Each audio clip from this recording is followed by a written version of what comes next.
You're watching the Scottish Football Zone with all the build-up and reactions.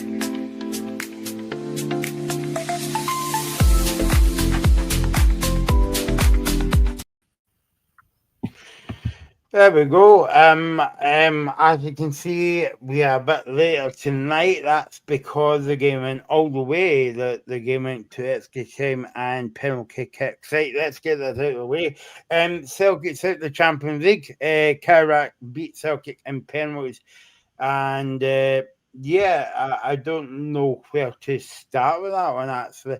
Get your comments coming in about the game. I'm sure there's a lot of people wanting to comment on the game as well. Ethan, coming to you first. It was a hard watch tonight from a Celtic point of view, but also Scottish football. Yeah, I think it was a hard watch for any point of view, really, to be honest. It was a really, really terrible game. And when you think it can't get any worse than the first leg, which was an awful game as well, it really was. I think Celtic were even worse. They had moments where maybe you could say they were better than they were in the first leg, but it was just a really terrible game. A terrible advert for Scottish football when the team that's meant to be sort of should be flying the flag in the Champions League is embarrassed. And that's it. It's an embarrassing night for Celtic. I said that going into the tie before the first leg that Celtic get through it would be embarrassing. It's embarrassing. It's embarrassing for Scottish football. They've let the country down as a whole. And yeah, I said before the match, if Celtic lost tonight, it would send them back years, and I think it will do. And yeah, they didn't deserve to win. I don't think Kairat did either, to be honest. It was just they were worse, really, and they took their penalties well. Celtic's penalties were terrible, and you just never really had confidence in any of the takers with how they played in the what was it, 210 minutes of absolutely awful football, and that's enough to get football stopped, I think, that level of quality between the two teams. I think as well, Robbie, that it wasn't a classic game over the two legs. I know we're talking about tonight's game, but last week's game was a bit of a, I don't want to say a bore fest because that would be a bit unfair, but hey, I'll figure it anyway. But I think a bit generous, Michael. yeah, well, yeah, I'm quite a generous guy now and again. I don't know if you've kind of saw it or heard it, but it doesn't put Scottish football on the map in terms of a brilliant football nation. No, I mean Celtic are 240 plus ranks above Kairat. There's only so many words you can say after watching both legs. Actually, Anthony Joseph, I think, summed up pretty well. Fail to prepare to fail. I think that's probably a bit as good as you're going to get, summing that up for Celtic on the Celtic end. And by the way, we should give Kairat credit before we, really break down what went wrong for Celtic. A 21-year-old goalkeeper stepped up and looked confident in everyone. I genuinely believed when it went to penalties, he'd save every one of them. Celtic didn't look confident at any point in the game. I think the second half extra time is probably the best we've seen Celtic over the two legs, to be honest with you. There's players in there we can talk about that just don't look like they want to be at Celtic anymore. I think that's as low as it's probably gone. There's only so many ways you can sum that up. As Ethan said, that is an embarrassing night, not just for Celtic, not just for the board, not for Brendan Rodgers, but Scottish football as a whole. And it's one that, again, sets us back in so many directions. When the coefficients already dropping enough, it's arguably going to get even worse now. I know even that we're here to talk about Celtic, obviously, that the name gives away the Scottish Football Zone. But you must give full credit to Kairat because, obviously they turned up to Celtic Park, they got the job done. And if I hear any more kind of my fellow journalists saying that, well, Celtic's got to travel, what was it, 7,000 miles to there. Well, so did Kairat do the same last week to Parkhead. It's the same for both teams as well. So I'm not even going to buy that as a kind of like excuse. I mean, they're well paid. They're professional football players. A lot of a few hundred or maybe more Celtic fans went over there tonight. Celtic put on a display, as I say, but we'll touch upon Celtic in a minute. But I mean, you must give credit to Kairat as well, and I said to you before the game, Robbie and Tino on the road. Well, but it's like I know a lot of people writing this team off because you've never heard of them, but I mean they must be good to get into the Champions League. I mean, what was it there? That was it the seventh game or something in the qualifying rounds, am I right? Or something like that. Eighth. Eighth. Yeah. So there you go. They had to play eight games, home and away to get there. Full credit to them. They got the job done. It was a very stuffy performance from them. It was maybe their game plan was to make it very uncomfortable for Celtic tonight. Yeah, and I think you could maybe even say they were better on the night than they were at Celtic Park, and they didn't create as many clear-cut chances. You would say the one they did have was that sort of strange indirect free kick, which was just, I think it was unfortunate from a Celtic point of view. It's a dodgy back pass by Cal McGregor, and then Schmeichel has no option really but to save it with his hand, and then it could have been a penalty after that. Maeda, I think it's one that can go either way because his hands are in by his body protecting his face, but his hands are up, so that had get given. You couldn't really have complained, don't think. But yeah, Kairat made it difficult. They used every trick in the book as you do, but take nothing away from them. It's still a massive, massive task. Looking at Robbie already mentioned the UEFA rankings. Looking at the squad values of the teams, Celtic are 10 times the squad's 10 times as valuable as Kairat Almaty's, which is the equivalent to Celtic beating a Real Madrid or Celtic beating any team in Europe. That's the kind of magnitude of what Kairat have done over the two legs. And yeah, you could say that the circumstances or the atmosphere wasn't in Celtic's favour tonight. Obviously very warm. They were playing at high altitude. They have to travel a lot. The pitch looked pretty terrible. There was a lot of players slipping. But it was in Celtic's hands at Celtic Park to get a result to bring over to Almaty where they were comfortable enough to see themselves through.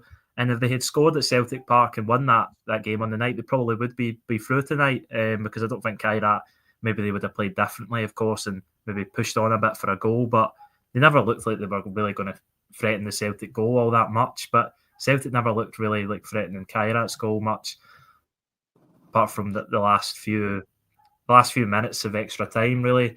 They had a few chances. And the goalkeeper, he did look a bit shaky at points. Obviously, the stand-in for the first-choice goalkeeper that got injured last week at Celtic Park.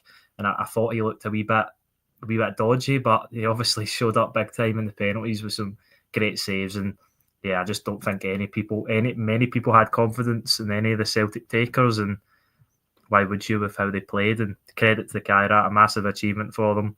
I think the second time a team from Kazakhstan's got to the competition, first time Kairat have got there, 40 million, massive for them.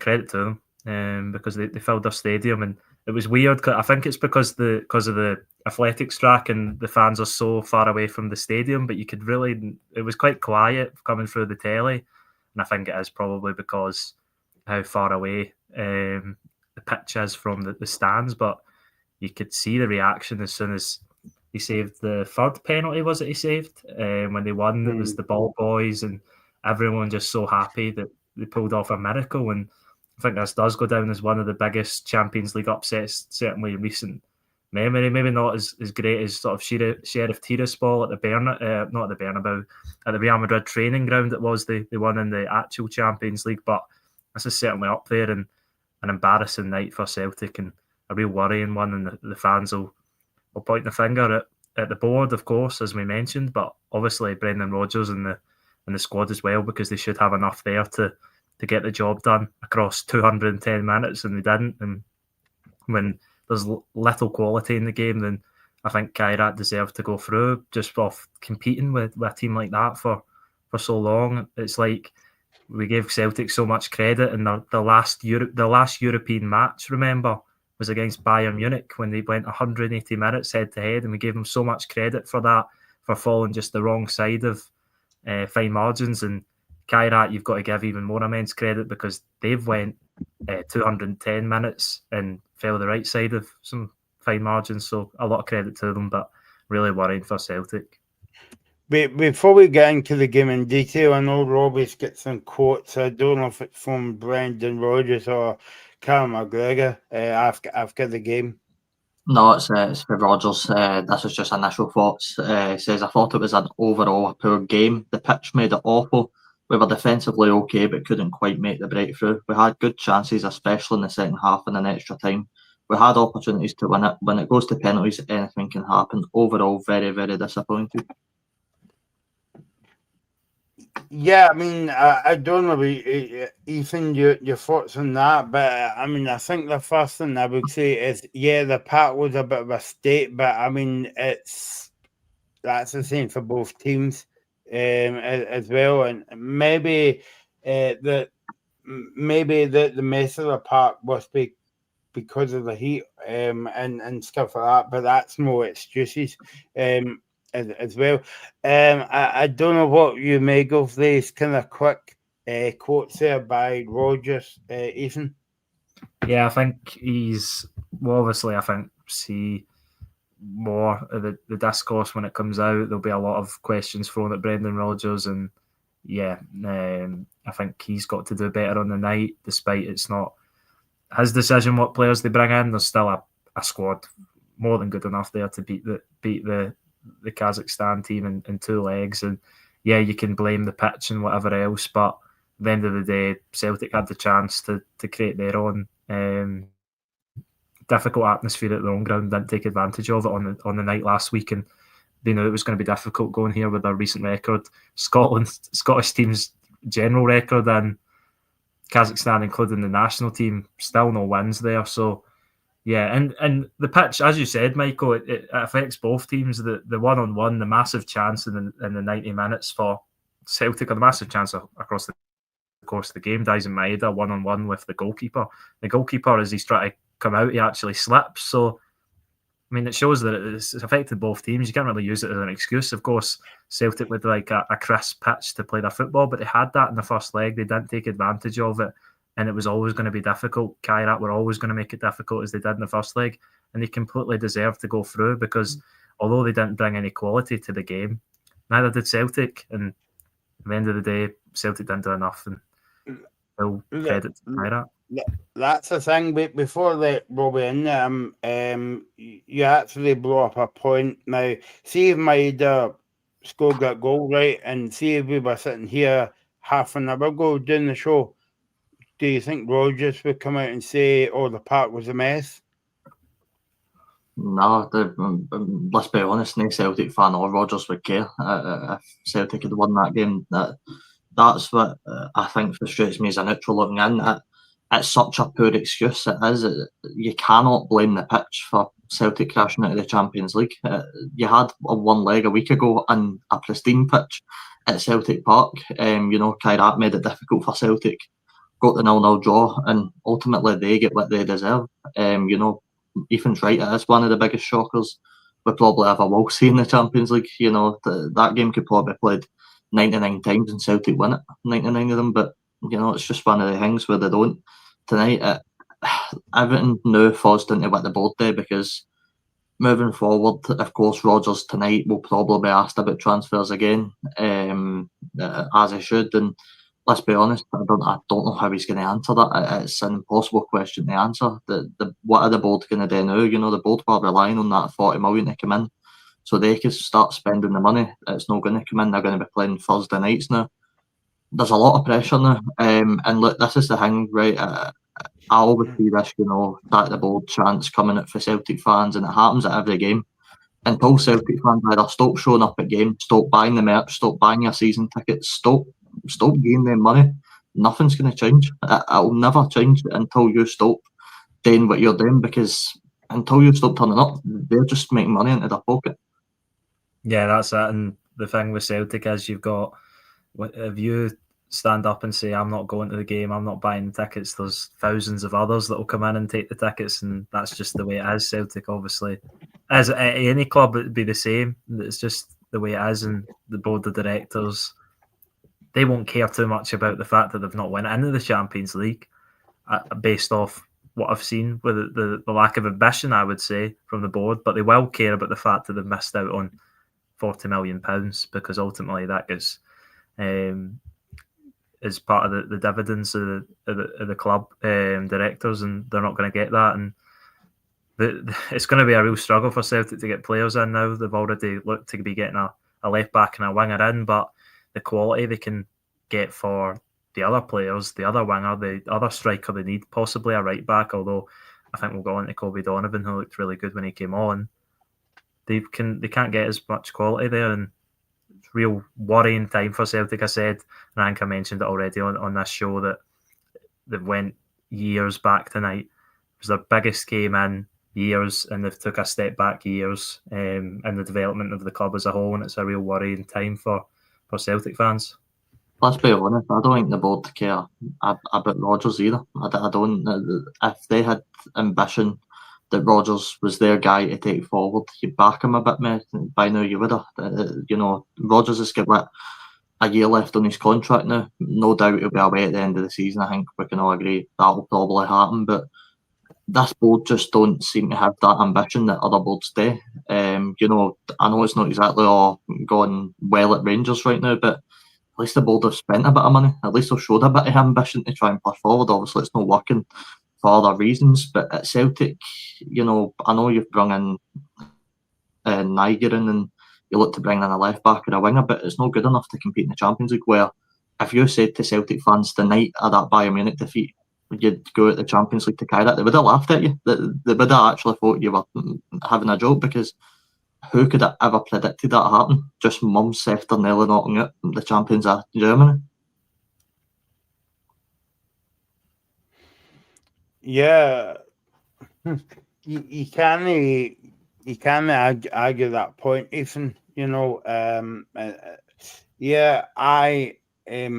mean, across the road at the back, the American people have come in. They've spent the money. You can argue about if they're good players or bad players or indifferent players or whatever, but they're still spending the money. Yet Celtic's got maybe about 5 times of that money, maybe more, and they're not spending it.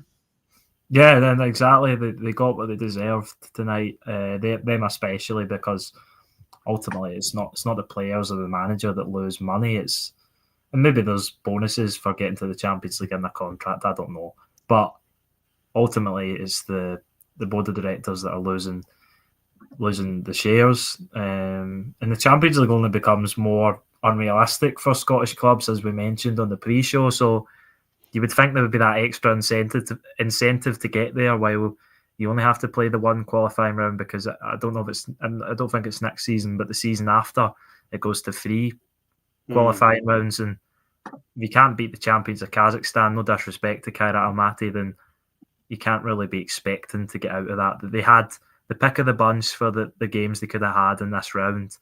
They took a chance and they still couldn't get by it. So yeah, they deserve what they got. Ultimately, Celtic, they just weren't good enough from the board to the manager and to the players. Just as a club, they weren't good enough across the 2 legs, and Kairat deserved to go through. And yeah, a historic evening for them, and well done to them. But yeah, embarrassing for Celtic and embarrassing for Scottish football, because ultimately it looks very unlikely that we're going to have any Scottish clubs in the Champions League this season. Robert Ryan's asking the question in the chat: if Rodgers under pressure, if Russell Martin beats him on Sunday? Unfortunately so. That's the way it works. The board will, in my opinion anyway, put Rodgers under pressure, whether it's right or no. I don't believe it is right. I don't believe this is Rodgers' fault. I think he can certainly take criticism tonight. I think he got the game wrong by the way the team played, and I know that's not just Rodgers' fault. The players need to take a huge lot of blame as well, but maybe Rodgers could have got McKeown on a bit earlier in the game. He looked like he made a decent impact when he came on. So I think that there's a bit of blame that can go about everybody right now. The night, the main focus tonight though is how are the board going to react to this? What does the next week look like for Celtic? What's the squad going to look like? Even getting into Sunday, we forget Sunday's just around the corner now. What's the players' mentality is going to be like ahead of that game? How will they bounce back? It's a long travel back. They'll have a lot of time to sit and reflect on that. There's so many things that we could sit and talk about, but it is such an embarrassing night, and I'm honestly I'm running out of words. I genuinely don't even know what to say. It's hard to sum that up. I think even you'll know more than me the feelings of the Celtic fans right now, but I can imagine Parkhead already is filling with protesters, no happy with the current situation at Celtic.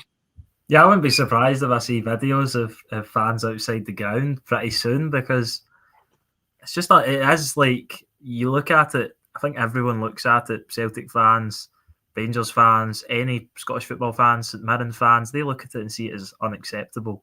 And that's what it is. They took a chance.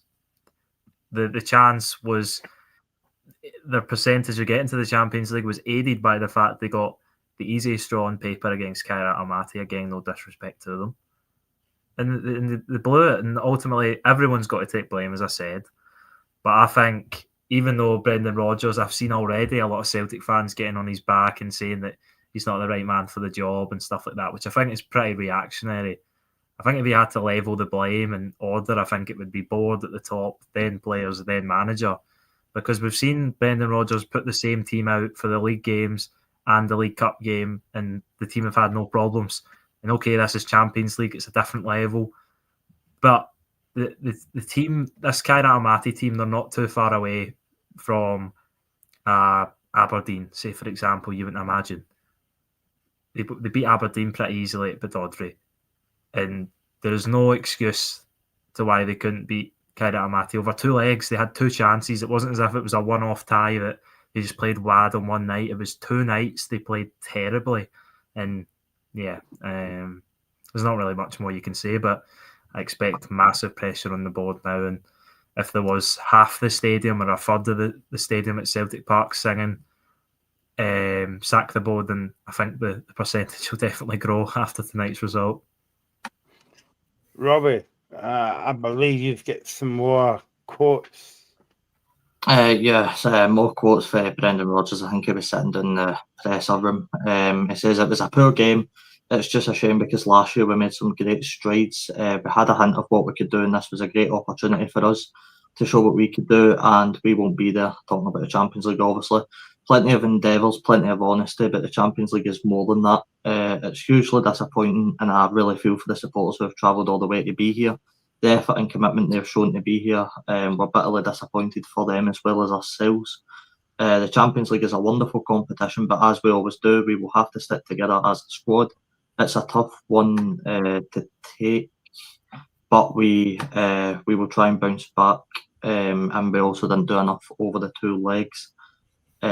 So I think he's been fairly honest there, to be honest with you. He also gave praise to Kairat. He said we have to accept it.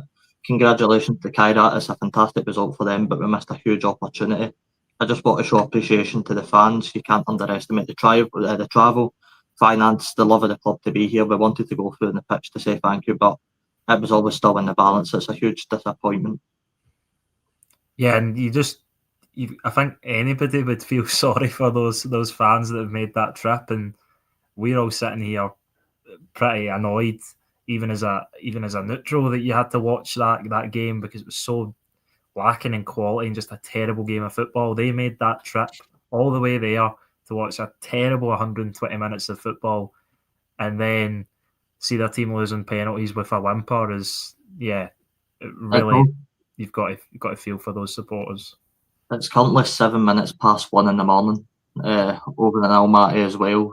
So, it's not just about the cost and travelling. They're staying up late earlier anyway in local time. They go and watch their team play football, expecting a better performance, and they go. And I can understand why Rodgers and the players never went to the fans properly, because I can only imagine how hostile that maybe would have got. And I can already sort of feel that the tension on Sunday as well is going to be very high if they don't win the game. But it just, I mean, it is just so embarrassing. It really is. And I think, you know, this for Scottish clubs, it's just the history. It really is. You know, not just with Kazakhstan, but Scottish clubs picking up bad results in Europe. We've seen it numerous times, not just with Celtic. You know, we've seen Motherwell or, you know, any other team. Rangers have had a few bad results in Europe as well. It happens. But I think tonight, just for me, takes the pick of the bunch. It really does. I think that just summed up everything that's going on at Celtic in the last few months since the Scottish Cup final loss.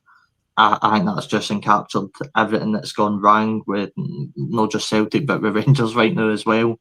You know, I struggle to see how this changes in 6 days. Even I really do, from a Celtic point of view, I struggle to see how the transfers come in that are good enough. You know, even to compete in the Europa League. You know, we forget there is some good teams in the Europa League. So, you know, I really do struggle to see how this changes going forward for Celtic.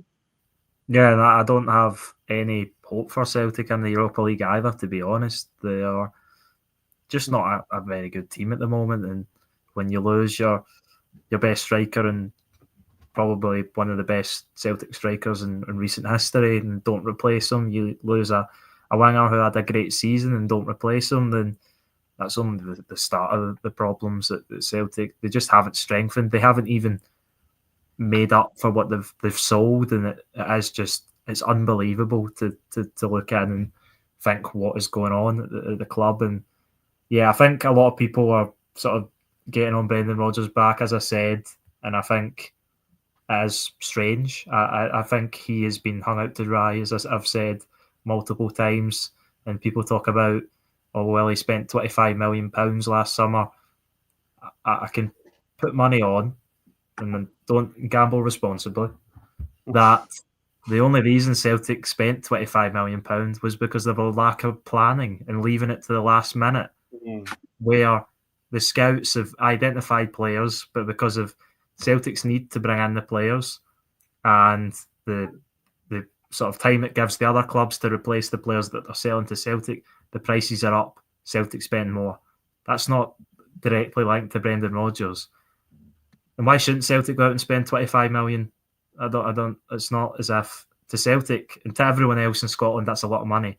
But when you've made 120 million in 3 years, and that's just talking about Champions League money, there's no reason why you shouldn't go and spend 25 million of that in a transfer window. And I think I was looking at it a few days ago.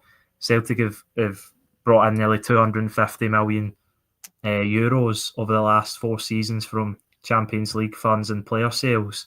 So, yeah, there's no reason why Celtic shouldn't have money to spend. And I think Celtic ranked the 200s in Europe for the amount spent this summer, which is just ridiculous. And it's, yeah, Celtic got what they deserved tonight. You just can't do that and expect to get through. And they took a chance and it bit them. And now they'll be in the Europa League and there'll be massive pressure on everyone at the club. Well, Michael Rodgers was asked about Europa League and how it would alter his transfer window, and he said, I haven't a clue, I really don't know. I guess we'll have a clearer picture by next Monday night. So I think that shows you where Rodgers is actually at in terms of the business. You know, he doesn't even seem to have a clue where the direction of Celtic has gone, and that's unfair of me to sit and ask you guys where you think Celtic's going to be next Monday night if the manager doesn't even know. But I just worry that and it's such a weird situation because Celtic could go and win a treble this season, which is mental to say if you look at the current situation of the club. Celtic could end this season with a treble. They could end the season with 8 trophies as well, right enough. But, you know, just how try and sum that up for me, Ethan. I'm looking at a Celtic team that just got arguably one of the worst results we've seen in recent history in a European competition. The board are refusing to spend the money, yet Celtic can still walk away this season pretty happy for the fans' point of view. Yeah, and I think that's the thing that that Celtic fans recently have been very privileged with their domestic success, with multiple trebles, winning a ridiculous amount of league titles, sort of success we've never, and dominance we've not really seen before in in Scotland, maybe you could go back to when Rangers won 9 in a row, but even then, I think this is the most dominant period by any club in Scotland. And the fact is, Celtic fans, yes, winning trophies will always be good, but you want to see your club sort of make a stamp on a European stage, and that's what they done last season in the Champions League, giving a global sized club like Bayern Munich a really tough time. And now they go out before even making it to the Champions League to very, in the grand scheme of things, a very small club compared to Bayern Munich, and it just shows how far Celtic have went backwards in such a short space of time. And yeah, you can only say the trajectory's continuing in that way, and it'll be a massive game on Sunday because they have the opportunity to bounce back. I don't think, no matter the result on Sunday, that Celtic fans will be happy with where the club's at, because the Europa League, from the draw Celtic were handed, from the position they were in, regardless of who they got, they should never have been in the Europa League, and ultimately it falls on the board for the lack of backing of the manager, because yes, they still have enough, as I keep saying, but if you take risks, then that was always a possibility that was going to happen, and it did. And yeah, Celtic fans will not stand for it, and I don't think Celtic will be content with the board for, well, when was the last time Celtic were content with the board? Maybe under Ange Postecoglou, when they seemed to have a plan when it went into transfer windows, but as soon as it's went back to Brendan Rodgers, it seems to be last minute deals and just doing the bare minimum. And this year they haven't even done the bare minimum. They haven't replaced the players that have left yet, and I can only keep saying it. They deserve what they got tonight, and credit to Kairat. I think as well, guys. Like, I know it's easier said than done after the game, but Celtic have kind of like undone all their good work in terms of, okay, they get beat of a Bayern Munich last season, but they took them, 2 minutes or 2 seconds away from extra time, and then look at it tonight. It's a totally different team as well. This is going to make headlines all over Europe tonight, even, and not only in Scotland but in different parts of Europe as well, because Celtic's got 10 times the money that, well, you're beginning to know that, but of Kairat, and stuff like that. I would say more than 10 times probably, but the squad's valued at 10 times to start with, but I think we all know that the Celtic board aren't maximising the squad, and that's the frustrating thing for the Celtic fans, because obviously their interests in the team, the board's interests in the business, and of course they're businessmen, they want to make a profit off the club. But it's just basics. It really is. When you sell one of your best players, in one of the crucial positions of the pitch, and you don't replace them, and they're relying on a 34-year-old James Forrest, who I thought was pretty poor again tonight, and he was in the first leg as well. And it's not really his fault, because there's no one else Brendan Rodgers can play. He needs to turn to these players like James Forrest and Yang, who should never be starting a Champions League qualifier match, should never be starting a European match at this stage, and that's all you can sort of say. And I think a lot of the discourse will be around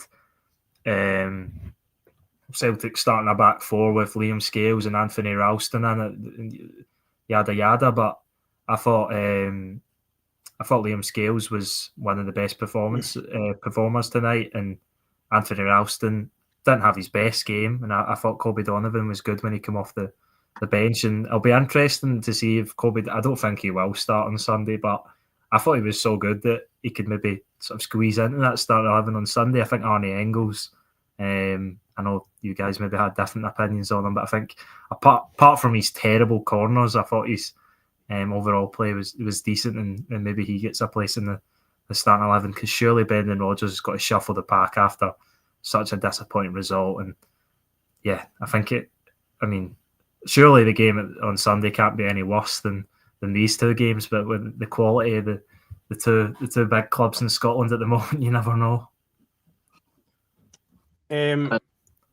Robbie, I want to bring up a comment that Paul Donaldson made in the chat, and I can't kind of get to it, then.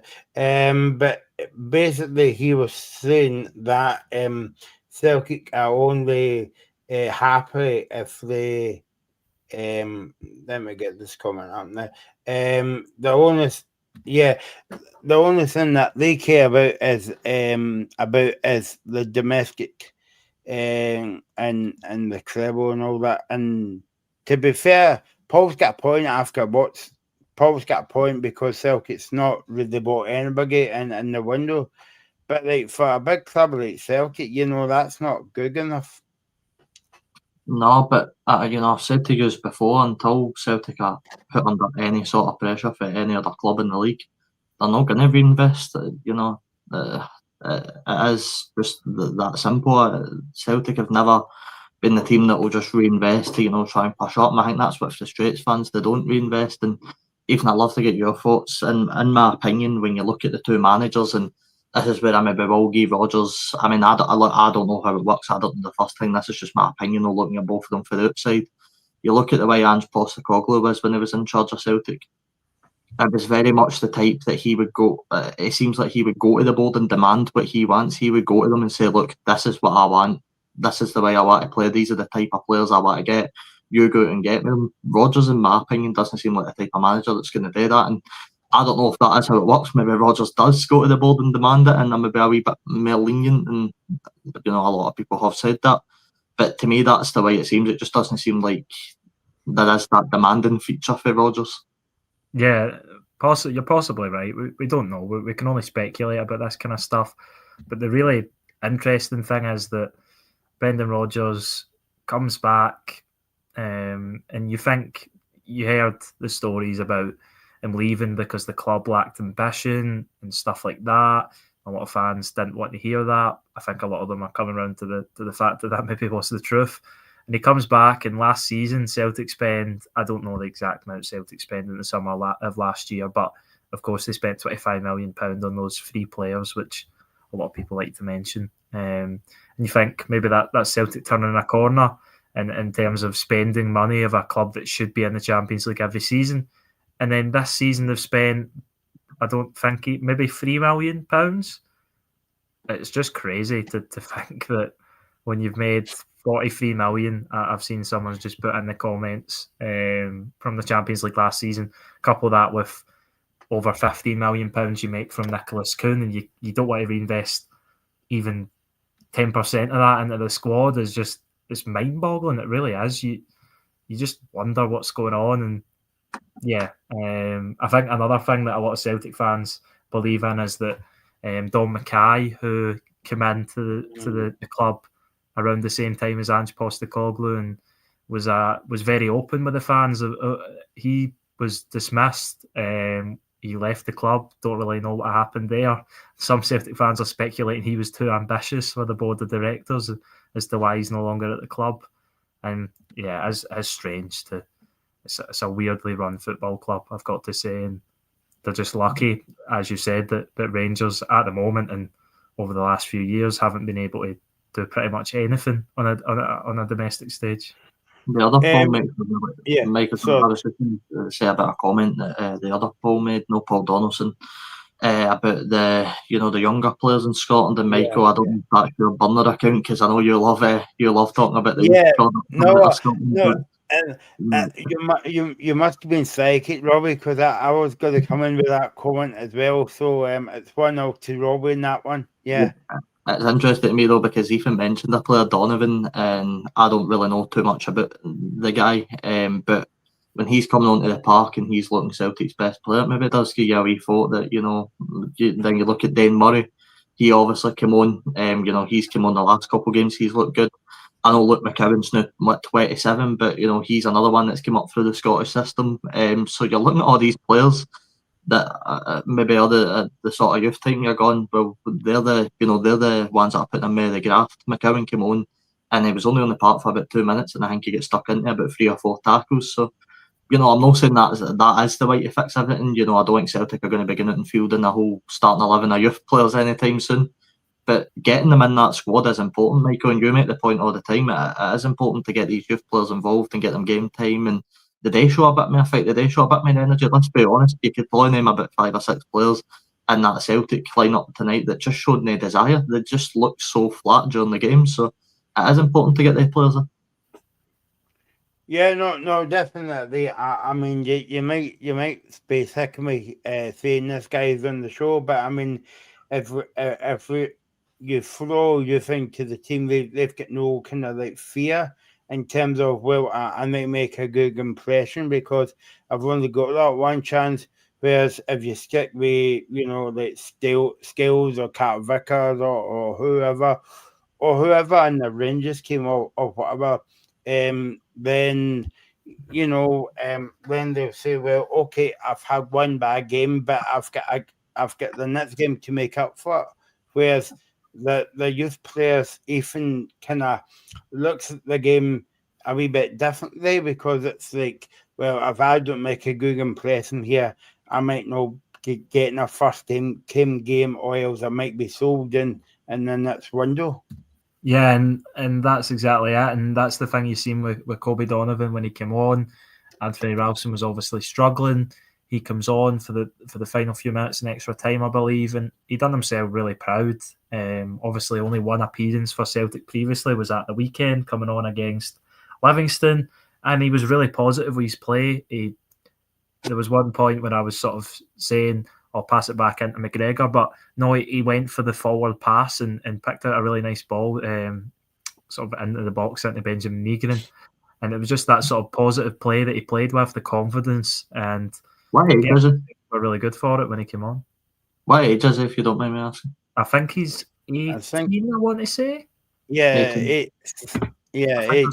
I'll double check, but 18, he's pretty young 17. anyway. Yeah, aye. Let me double check. By the 18. way, good thing, while Ethan's looking up his age and guessing his age, by the way, I think it is 17, 18 or whatever. 18 years, yeah. If Paul Donaldson and the other Paul's watching the show, by the way, Paul, you're from Norway. It's a nice country, mate. I was over there a few weeks ago. The weather wasn't so good, but the food was brilliant. I'll be back to Norway soon. But do subscribe to the old YouTube channel. It is the Scottish Football Zone on YouTube. I'm not going to let that go, Robbie. If I see new people popping up, I've got to give them the sales pitch to join the YouTube channel. And by the way, it's not working. So I might be the next one to go. That is a really good point there about the reimbursing flight tickets. If I was a serious club, I honestly would reimburse every fan that travelled there. They've spent the hard-earned money to go out and watch their team. Let's be honest, get embarrassed in Europe. I genuinely, if I was Celtic, I would reimburse every single fan that made that journey there. I personally think they should anyway. But Michael, your point earlier, as long as just before you make your next point, I've just got to say, with it's Celtic we're talking about, that'll never happen. I would be very, very surprised if that happened. A club that barely is willing to spend to fix their stadium, is changing the dugouts without informing the fans and restricting the views, not even signing players to replace. I agree. I completely agree that the fans should be reimbursed because it's a ridiculous lengths they've went to get out there. I think it's cost in the region of £700. So they should be exactly, but they won't be because it's Celtic and there's just no communication from the board of directors and the fans, and yeah, it's a mind-boggling club at the moment. And yeah, but on you go. Sorry to interrupt. No, you find that actually seems to be a Kairat fan for under somebody's most recent comment. So if it is, then you know what? Congratulations to you, mate. Yeah, exactly. Congratulations. Like that's we speak about Celtic getting the 40 million. That 40 million for Kairat is really, really going to help them out. That's the type of money they dream of getting. So yeah, aye, fair play to them. But Michael, I think what you've said really since I've known you, I think back when the Scotland Euros was last on, getting youth players into the team is so vital. Look, I know we could spend a lot of time criticising it, but we have seen it a lot more being introduced. Colby Donovan getting onto a pitch in a Champions League qualifier over Simpson Pusey, who, from what I understand, at Man City only really played in Champions League games, is a pretty big achievement for him. As a sign of, I think, things to come. I think teams should start including a bit more youth talent into their teams, and especially in these big games, because I'm not saying they're all going to make the difference in every single time you watch them play, but Michael, you're always right. They will show more energy, they will show more desire, they will want to fight for the badge. And I don't know about you guys, but one of the worst players on the pitch for me tonight in terms of trying to control the game was Maeda. He played him through the middle. He was trying to drop back 5 or 10 yards to pick up the ball, and every touch was slack. Every touch just ended up at a Kairat player. And when he gets the one chance, he messes it up. You can't blame the pitch for that. He does everything perfectly. He makes it run perfectly. He takes the ball away for the defender really nice, and just simply messes up the biggest chance of the match to send Celtic through. So, there's just so many disappointments in that Celtic team. And look, we've been gone for 46 minutes and we've not even touched on the game yet, which just shows you, the sort of backlash for the actual game itself rather than the actual game.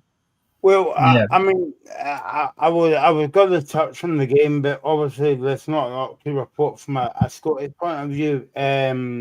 Obviously, the comment from the Kairat fans, thanks for watching, and do come back to watch Scottish football, because we're on kind of like every flagging and whatever, covering Scottish clubs, and obviously the national team as well. But yeah, I was thinking about that, Robbie. We're here to talk about the game, and we've not talked about the game yet. But I don't know about you guys, but I haven't kind of wrote a hell of a lot down from the kind of like Celtic Scottish football point of view.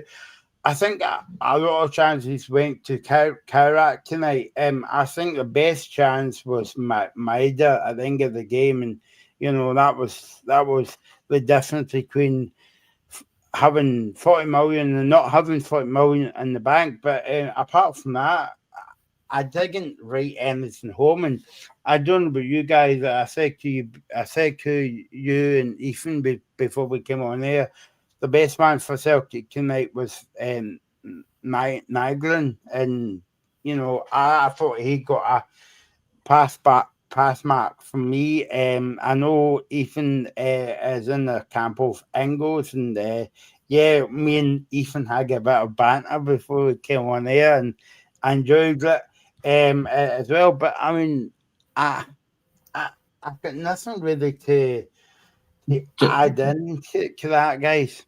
Michael, can I just see on the Engels thing quickly? The reason he gets so much criticism, in my opinion, is because it's simply his price tag, and it's not fair on Engels because it's not him that put the price tag on himself, and it's not him that he didn't buy himself to Celtic. Unfortunately for him, that is just the way it is. I don't think he had a really poor night. I don't think he had a really amazing night either. I thought he was just average, and I think you could genuinely say that about most Celtic players on the night. I thought they were just bang average at best. Yeah, I would agree, and I thought Engels was good in the play. His corners, though, were terrible. We didn't beat them up first man at all. That's the one thing I would say. And I was just looking back because I wanted to remember this defence. The last time Celtic were in a Champions League qualifier playoff match was against FC Midtjylland, you might remember, in Ange Postecoglou's first season. They, of course, went out on aggregate after losing in Denmark in the second leg. So the starting 11 for tonight, the front three was the area of weakness, you would say. The front three, Yang, Dyson Maeda and James Forrest. Now, I want to take it back to this game. In goals for Celtic was Scott Bain. A back four of Greg Taylor, Dane Murray, Stephen Welsh and Anthony Ralston. That is just, on back-to-back occasions, just big areas of the team that have just not the right strength to get through into the Champions League. And the team that you're playing with in the qualifiers should be the strength for the team you're going to play for in the actual competition.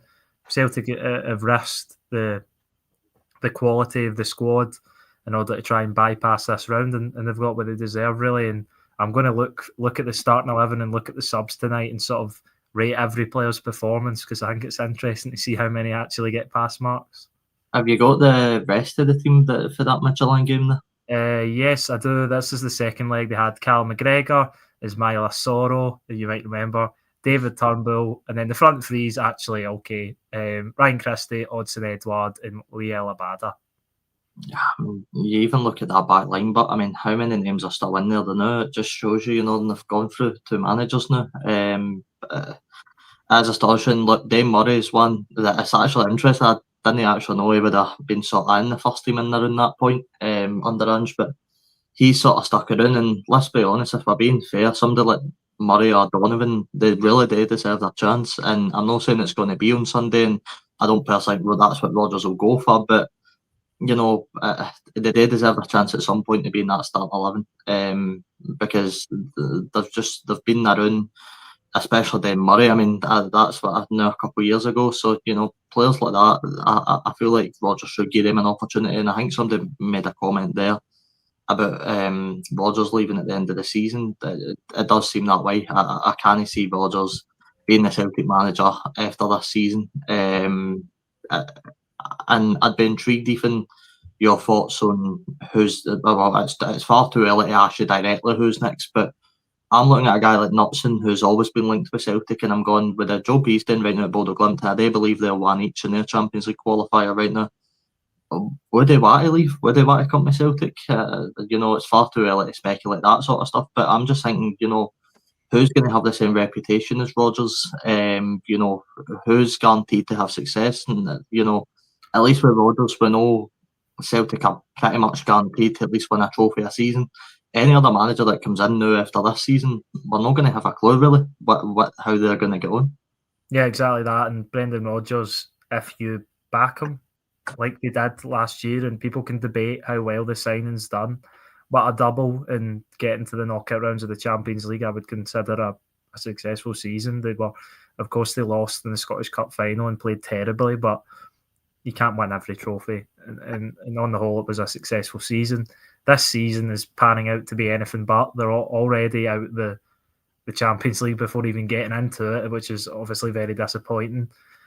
And yeah, I just don't see him signing a new contract, as we've said. And I think Knutson at Bodo Glimt, I can't believe he's still there because of what he's done there with lack of resources compared to Celtic. He obviously got the Bodo Glimt to the Europa League semi-final last season. He's got them in the Champions League. I'm going to say that they're 6-1 up in aggregate, I believe. So after winning the first leg 5-0 against Sturm Graz, which is a ridiculous scoreline.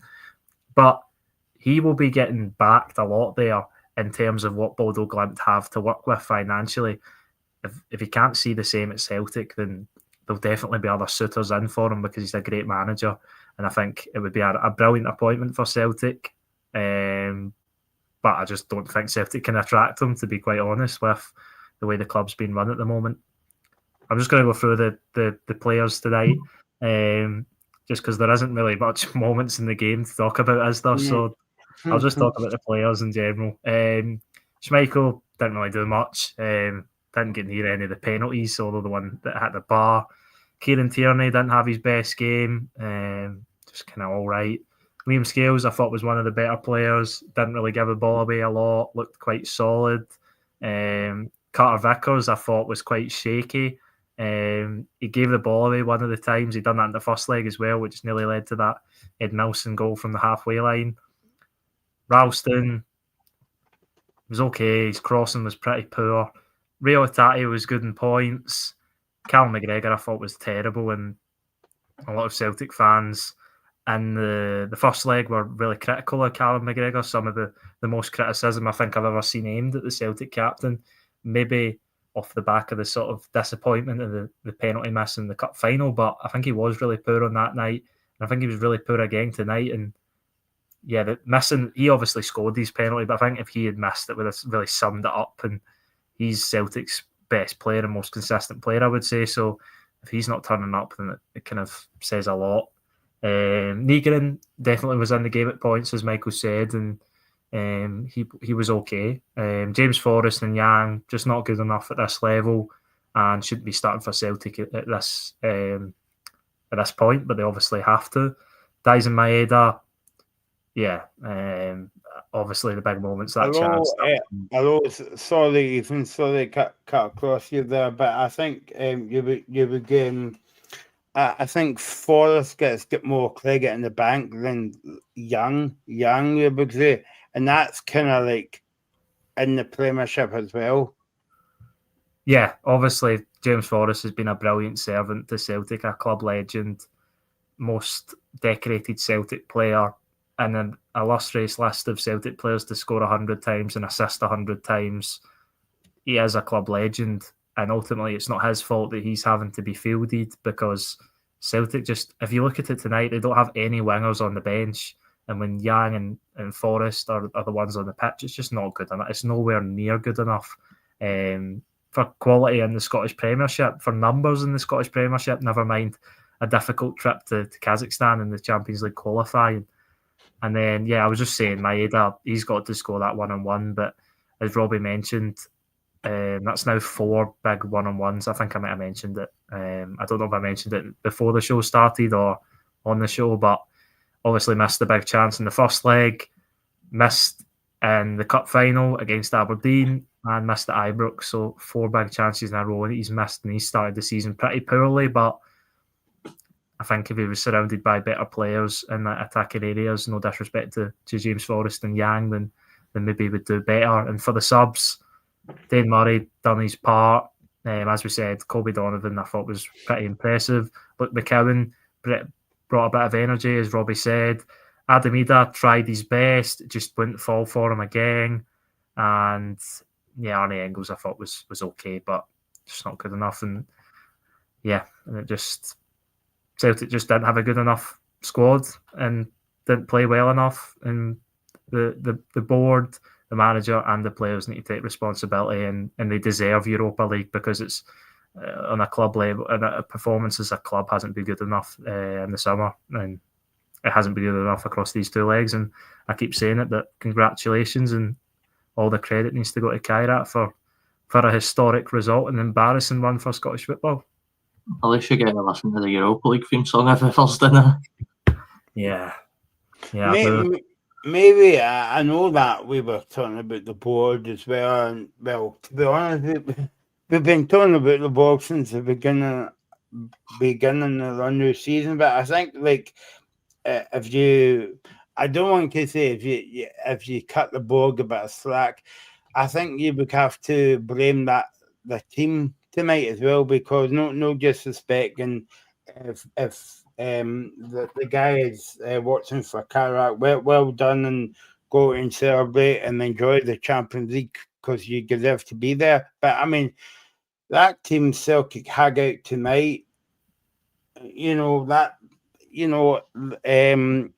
mean, they put out the second team against Aberdeen, Ethan, before the cup final last season, and they tore them apart, basically. I think it was, what was it, 5-0 in that game or whatever. So what I'm saying is, they could have put out the second team and still kind of like beat them. But I mean, that Celtic team had enough about them tonight. Yeah, they definitely did. They had enough quality, and that'll be why the fans are so frustrated with the manager and the players as well, because despite the lack of new signings and quality being implemented into that squad, they still should have enough to beat Kairat Almaty, and there's no excuse. And the Celtic players almost look like, I don't know what you guys felt, but they almost looked like they were playing with nerves, and they looked like quite nervous in the game, and they never really got the ball down and showed their quality, because obviously when it comes to quality, there's no comparison between them and Kairat, but they never showed their quality at all. And when it came down to the sort of heart and spirit and being streetwise about the game, Kairat, I mean, I won't say we're better, because obviously it finishes nothing each after 210 minutes, but I don't know about you guys, but I just had no feeling that Celtic were going to win on penalties, and they didn't deserve to either, because Kairat had put so much into the game across the 2 legs in extra time. And yeah. It's weird, right? Because normally teams get more nervous as extra time goes on, but you notice Celtic were actually getting a bit more confident as extra time went on. They weren't really nervous at the 90 minutes, and then as soon as it went in the extra time, they started sort of putting the pressure on. I know that's probably because Kairat were getting a wee bit knackered out, but it just felt a really weird game to watch. Not a lot was happening on the Celtic end. They didn't attack much. As I said, I thought Maeda was really poor trying to hold up the play.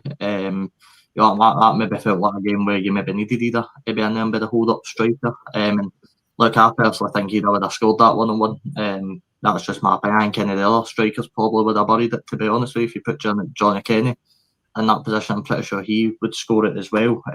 But look, that's all if buts and maybes at the end of the day.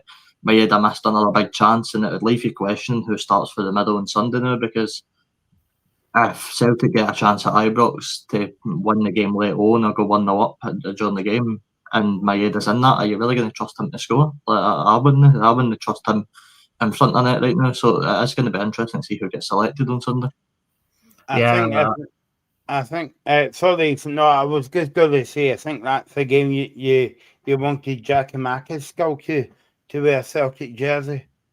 Yeah, and you could argue the point whether Celtic replaced him. I think Adam Ida, obviously, the natural replacement and that sort of different option to Kyogo when he was at Celtic. Obviously, he's not there anymore, and they haven't replaced him, and that's why Celtic are having to play Daizen Maeda up front. And of course, it worked very well at points last season. But yeah, I think Daizen Maeda is a player of many talents and many strengths, but his finishing sometimes leaves a little bit to be desired. And at the end of the day, he's not going to be the perfect player. There's a reason why he still plays for Celtic and not Real Madrid, because if it comes to pace, work rate, stamina, pressing ability, then he's probably up there with the best players in the world. But that's why he's still at Celtic, and he's been a magnificent servant to the club. And I think sometimes tonight you even see his defensive work off the ball, but yeah, he didn't bring that quality that you've seen from him last season, and that's why it's so disappointing for Celtic fans. But I do strongly believe that if he was surrounded by better players in the attacking areas, then he would probably be playing better. So yeah, I think that's my point on Daizen Maeda, and I think he will start at the weekend, but it'll be really interesting to see what that front three is, because it's almost as if you're picking the least worst players at the minute rather than the best players, and that's sort of what it's come down to, with the lack of quality and depth in that front three. If I had to guess at the moment, I would say, I don't even know. I think the new signing, Michel Ange-Balikwisha, might come in to make a start, because I think he desperately needs quality in that front line, Brendan Rodgers, and I think he might throw him in. Maybe brings Adam Ida back in after his cameo, maybe not. I think Daizen Maeda will start regardless, just because even if he hasn't quality on the ball, his pressing ability and work for the team sort of means that he'll be in the team anyway. So I think he'll start Johnny Kenny up front on Sunday. I think he'll give him a chance in the big game. I think he needs to. I mean, for what I've heard, I didn't even watch the Livingston highlights, but for what I heard, it was a tidy finish, and that just seems to be Johnny Kenny right now. For what I've watched him, he is a really tidy player. If you're Rodgers, I think you just got to give him the chance. I don't think you can play Ida. I don't think you can play Maeda through the middle. Certainly no. In that game, I just think when that one big chance comes, it should be Shin or Kenny, in my opinion. Yeah, possibly. And I don't think either of them have really grabbed their opportunities so far with two hands. But when no one else is doing anything consistently, then you make a good point that there definitely has a chance that Johnny Kenny comes in and starts at the weekend. Obviously, he did score against Livingston, as you said, and Shin didn't when he started the game. So I think Johnny Kenny's definitely got a chance. Yeah, but the lack of quality in Celtic's attacking areas it's really strange that the club have left themselves so short. And I know it's been good enough domestically, but it always should be at Celtic. But when you play against a team in Europe, they're going to make it difficult for you, then it's been a step too far, and it never should have been. And that's the reason why Celtic are well open to criticism now. There you go. So that's Celtic's Champions League dream over. and the Rangers is mixed up, and you could basically say their game might be over as well. But join us for the build-up at 7:15 and the post-match at 10 o'clock tomorrow night as well. Looking back at the Rangers game. And also we'll be here in Firstgate covering, I know Paul mentioned early on that we'll be on in Firstgate for the Aberdeen and Hibs games in Europe as well. And we'll be back on Friday with a preview show for the weekend. And we'll be here on Sunday as well. We're just staying here all the time. A bit of banter as well. So thanks to Ethan, thanks to Robbie, thanks to Tino from the Celtic Exchange podcast for joining us early on tonight. Celtic crash out of the Champions League, and we'll see you tomorrow night at 7:15. You're watching the Scottish Football Zone with all the build-up and reactions.